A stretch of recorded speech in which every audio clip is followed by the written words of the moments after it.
Hello, I'm Stefan Kreber, I'm the project leader for LXD, and in this video we're going to take another look at the LXD charm and how to deploy a pretty complex LXD cluster deployment, in this case in the cloud using Google Compute and Juju. Just before I go into more details about all of this, let me just start already by going in the terminal and creating a Juju controller in Google Compute. That's mostly because the entire deployment is going to take a little while, and because those videos are not edited, I'd rather have this start already to just try and keep things slightly shorter. Alright, so let's go back to this. We did a video before on the LXD charm. This is still the same LXD charm, but has evolved a bit since, especially in the way it can integrate with other charms. At this point, the LXD charm can integrate with Ceph, with OVN, and with Prometheus+Grafana for metric handling. And the deployment that I'll be doing today is going to actually deploy all of that over Google Compute. So I've got an empty Google Compute project here.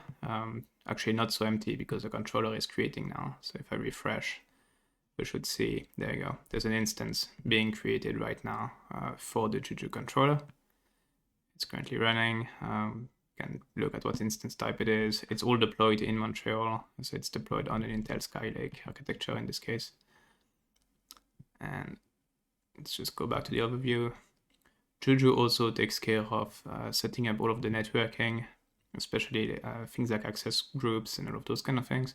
So if we go look at firewalls right now, there's already a new rule that was added by Juju itself here, so that the Juju CLI that I'm running on my desktop can talk to the controller that's being deployed. So that's that port 17,070 we can see here. Let's go back to the overview of all the virtual machines in the project, VM instances. Okay, and if we go back to the terminal now, should see that the Juju controller has been deployed. It's just running through some configuration, and then we'll make sure that connectivity is good, at which point we can actually deploy things against it. So yeah, that's going on right now, contacting the controller to make sure everything is good. And there we go. So let me start the deployment by throwing this, so deploying a LXD-gce.yaml bundle. You can find links in the description below. That's gonna be linking to that bundle and to the actual commands I'm running in case you want to repeat this deployment. So we can see that Juju is now loading all of the different charms in that bundle. It's telling the controller to start actually locating machines and deploying things, and also what all the different relations between all of those different Juju charms are gonna be, so that they all integrate nicely at the end. And it's about done with sending everything to the controller. And then the next step is going to be adding some storage, because since Ceph is being deployed in this case, that particular bundle expects one external disk to be present on every one of the instances that are used to run Ceph. So that's what I'm going to be doing now. So that chunk is going to be adding effectively 5 Ceph OSDs, one per machine running the OSD charm.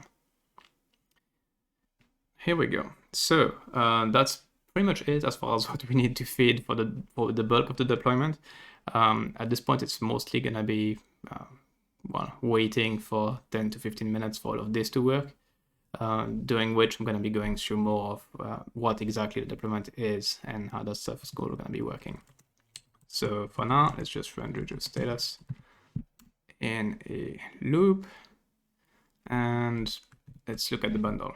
So that's the LXD-gce.yaml bundle that I deployed. And what we can see is that it's configured saying, well, let's go through the machines first. It's going to deploy 6 virtual machines. Well, 6 instances on Google Compute, to be more precise. The first one is using an N2D standard 4, which I believe is 4 CPU, 16 gigs of RAM on AMD EPYC. I think it's what that instance type is at Google, with a root disk of 200 gig. The reason why that one is so large is because it's going to actually be running a local standalone LXD to then run some more of the Juju instances as LXDs on there, so that we don't use too many CAD instances.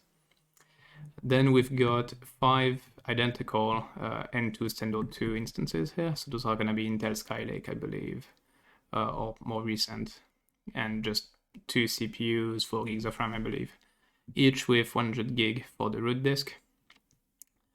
And those will be running effectively LXD itself, will run Ceph OSD. Some of them will run a oven control plane. Some of the others will just run the oven client for the SDN. And lastly, there's a 6th one, which runs a pretty small, despite the name of the instance type, it's just 2 CPUs, 2 gigs of RAM instance type, which just runs Grafana.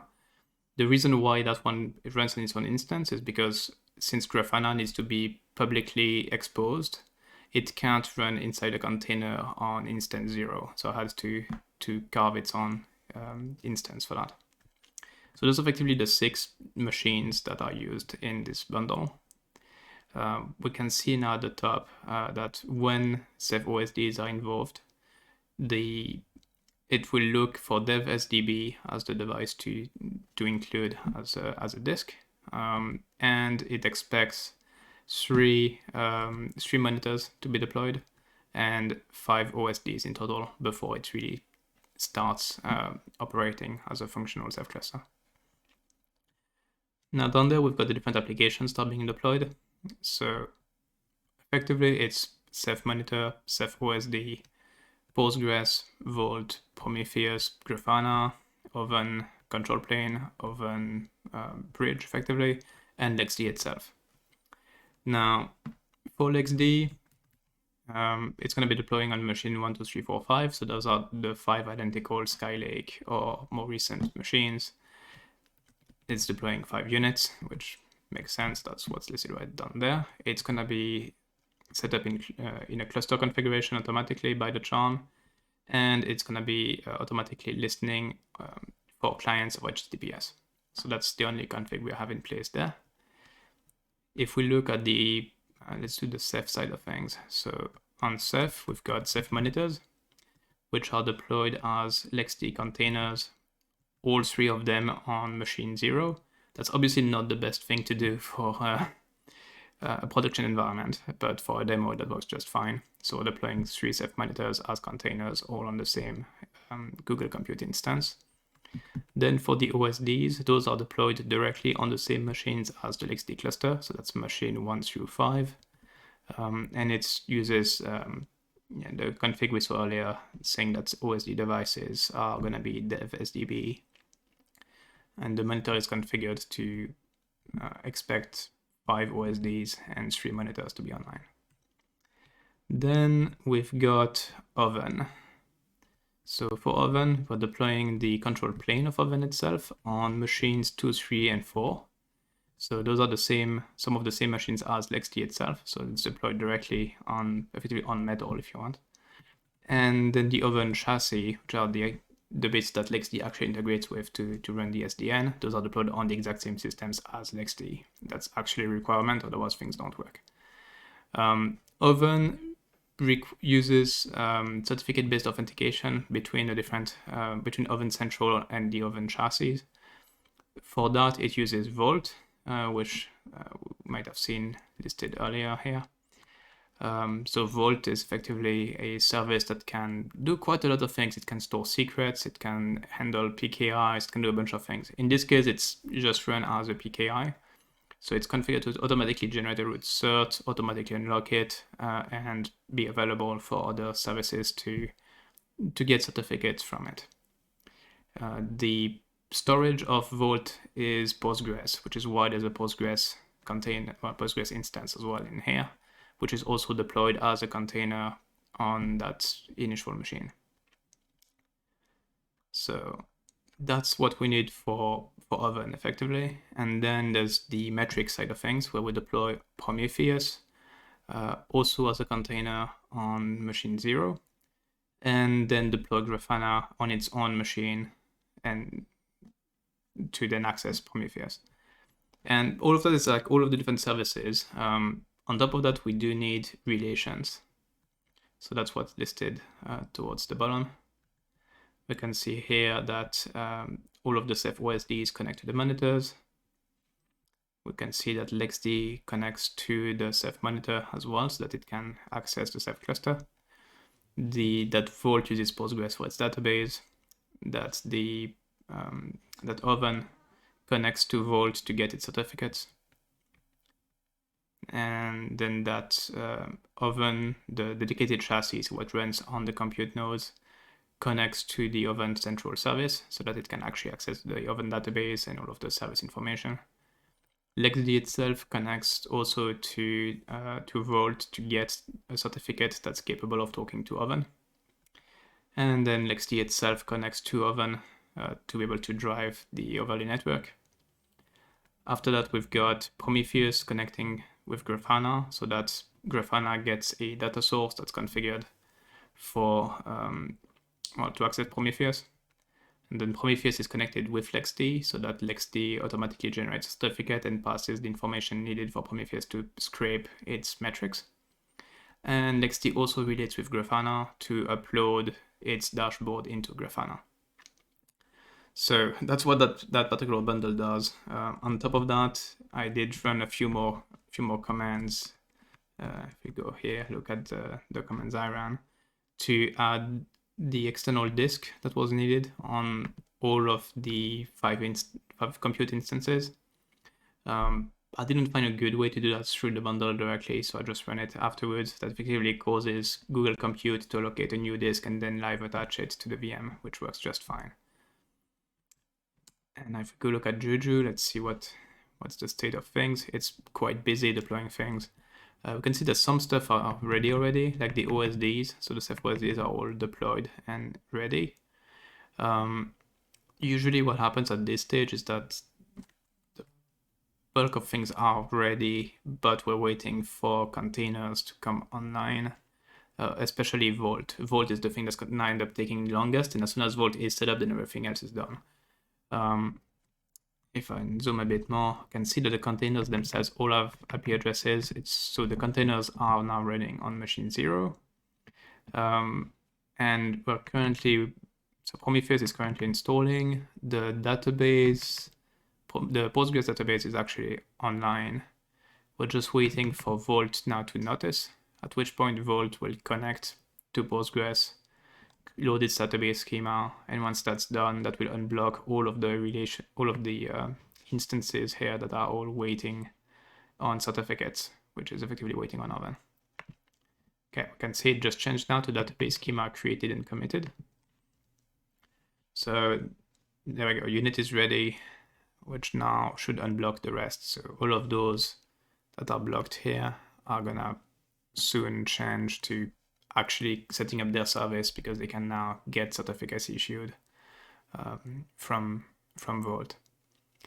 While that happens, we can just go back to the web browser and just see what got deployed here. So if we refresh the dashboard, you can see all of the instances. So 0 is effectively the controller, and actually no, the bottom one there, that's Juju, different ID, 0 is the controller.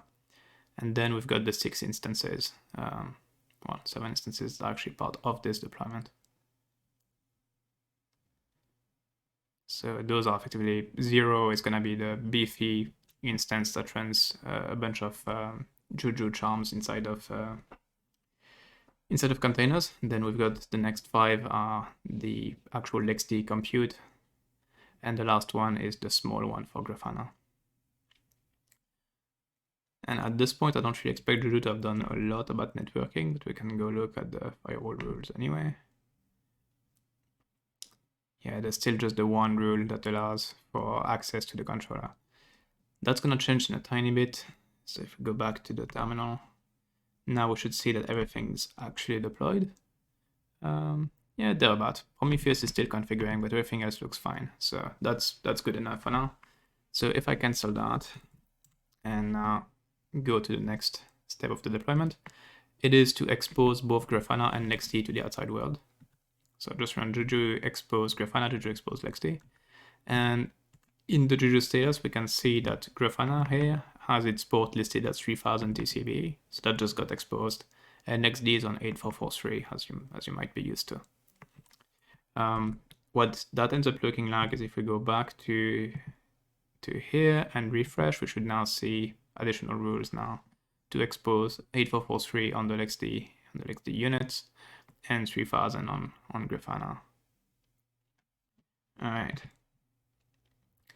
So next up is actually adding that cluster. I believe I already have it on my system, so just remove. Oops. So I'm going to switch to my default remote, remove this, so now it's clean. And next step is to do this. So it's running an action against the LXD charm, telling it to add a trusted client and feeding it my desktop machine's on certificate. This takes just a few seconds to make it through.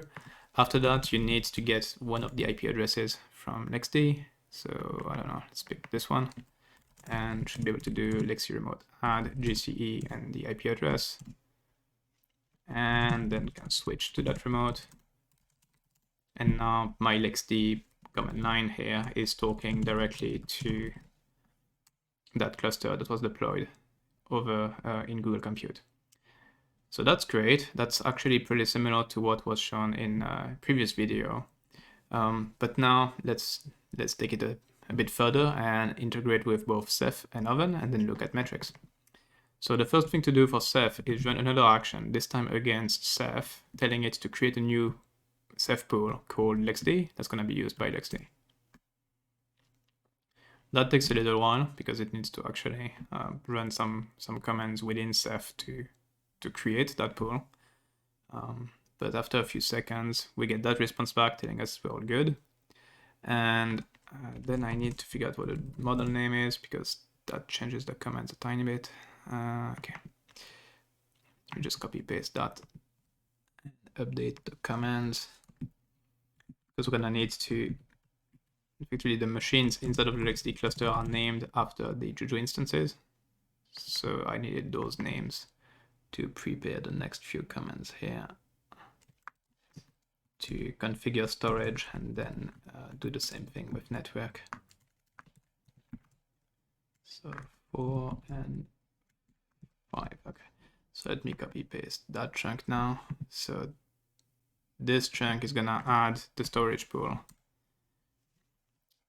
The first 5 commands are to just that's the usual storage add effectively for LXD clusters, where the information that could be specific to a given cluster member needs to be passed first. So for cluster member 1, 2, 3, 4, and 5, we're just telling them, hey, you need to create a new pool because that's going to be called remote, that's backed by Ceph, and the source is a pool called LXD. And once that's done, to complete the creation by running a LXD storage create for a new pool called remote that's backed by Ceph, and this time passing it any configuration that's global. In this case, what username it is that you need to use, and that's what came back earlier in the response from Ceph was the information for that username. So the storage pool is created. If we do storage list, you can see it here. So that's all good. Next step is networking. So it's going to be kind of more of the same as far as how to create this. The first step will be to create a simple LXD bridge on each of those 5 cluster members, and then complete the creation of the network. So I'm going to be running this chunk this time. So again, the first is just for all 5, effectively saying just create a new bridge called uplink, no specific config. And then the last one here gives the config that's to be used for all of them. So that now has created a new bridge that is called uplink. That's got the subnet 192.168.0.0/24. No IPv6 enabled because Google Compute doesn't have IPv6. And it also carves out a chunk of addresses for use by normal DHCP and a chunk of addresses for use by OVN. So that's all done. And now let's create some actual oven networks. So I'm going to create a new network called myoven1 using the uplink network as its uplink and just say that it's type oven. So now one network, let's create a second one, and two networks. So now we've got LXD cluster of 5 machines running on Google Compute with distributed storage and distributed networking in place. So we've got myoven1, myoven2 that are two virtual networks, effectively, overlay networks, if you wish, that's using oven and running on there.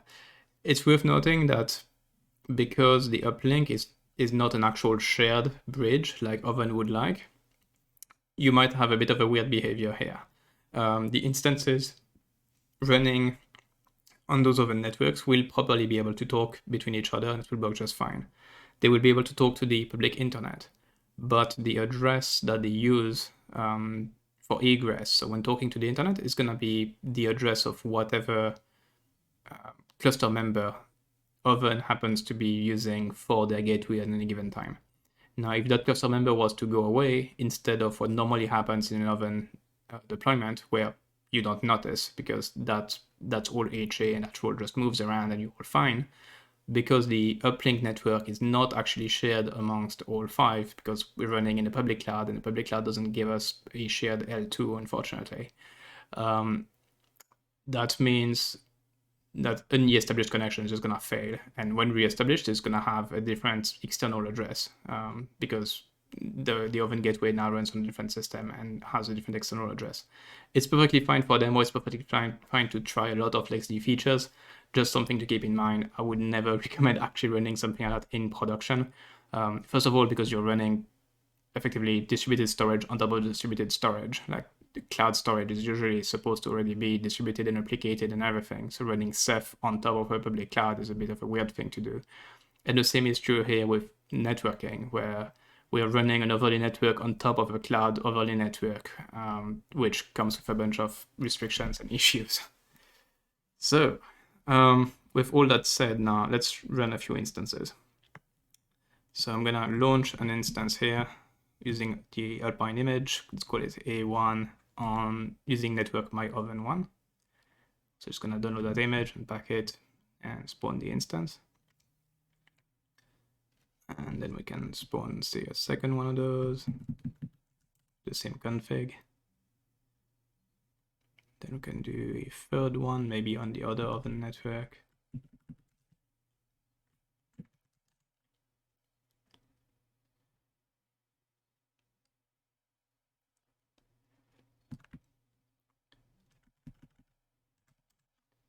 And here we go. And all of those are backed by Ceph because we're doing storage remote, but you can also use local storage if you'd like to, because that's always set up.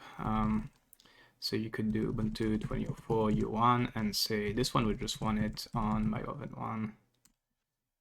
And this time around, the image would actually be unpacked to local storage instead of using the remote pool. There we go. And I'm going to create a second one, and this one we could even not put on oven, so that this time around it's going to be using the default network, which comes from the charm, which in this case would be the LXD fan 0. Okay, so all of those are running now. You can see that there's quite a bunch of them doing stuff here. And just to make sure everything works, so if we take a shell on A1 and we ping A2, that's on a different system, that works just fine. And it can reach the internet as well, so that's all good. And and it can't talk to A3 because it's on a different oven network, so there's no way to access that unless there's a network-to-network peering in place, which we haven't done here. And I guess same thing if we go on U1, we can, this one is actually Ubuntu, so I can do bash. You can see this one is on, so the different compute nodes have 100 gigs, so as we can see we've got 97 gig here, so that shows it's not on Ceph, it's actually running on local storage. and same deal, it can access the internet. So that's pretty much as far as I'd like to go as far as deploying this thing and running instances. Now the next step would be to go and look at the Grafana and Prometheus integration, because I showed that in a different video, but it's interesting to see that with deploying these bundles to Juju, everything is already done for you. You don't need to set up Prometheus, you don't need to set up Grafana, you don't need to connect LXD to it. Everything is just done right out of the box. So in this case, I need to run another Juju action, which is to retrieve the admin password for Grafana. So I'm just going to copy paste that into my clipboard, and then I need to get the IP address for Grafana, which is here. So it's that 35203. So let me copy that, and then move to a web browser. Let's go hit that URL on port 3000. And then user is admin, and the password is what Juju gave us. We log in there, and then go look at the list of dashboards. There is a Juju LXD dashboard that's been automatically imported for us. And then loading that and changing the time frame to something more meaningful, say, I don't know, 5 or 10 minutes. We can actually see everything that's going on with those instances. The top 5 CPU usage is not populated, mostly because nothing's actually using CPU right now.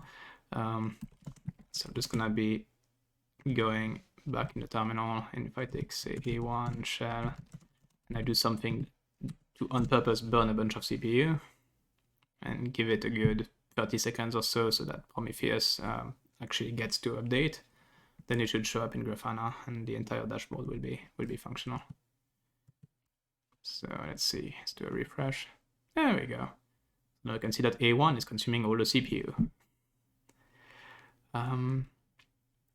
And yeah, that's pretty much it. It was a pretty quick look at how to deploy a reasonably complex environment. Like, it is a five servers LXD cluster, along with OVN, along with Ceph, with monitoring and the observability stack deployed and connected, and all that with just a few commands, thanks to Juju. In this case, I deployed everything against Google Compute, and the bundle that I'm going to be sharing in the description below is going to be specific to Google Compute, but you could pretty easily change that to Amazon instances and then deploy it against Amazon, or deploy it against another public cloud. Or if you want something that's actually a bit closer to a production environment, you could deploy that against physical systems, either by using MAS or by using the Juju manual provider and providing it machines that you can reach over SSH and just telling it, deploy against those existing boxes. I hope this was useful. That some of you might use that to discover just how flexible LXD can be, and also to easily just try the LXD cluster with Ceph and with OVN and all of the features that this unblocks. Because now that you've got that in place, if your cloud provider lets you run nested VMs, you can play with live migration of instances backed by Ceph. You can play with network ACLs, network forwards, network peers, all of those features that come as soon as you've got LXD deployed alongside OVN. I hope this was useful. If you've got any questions, leave them down in the comment section below or on the community forum, and we'll be happy to help you. And I'll see you in the next video. Thanks.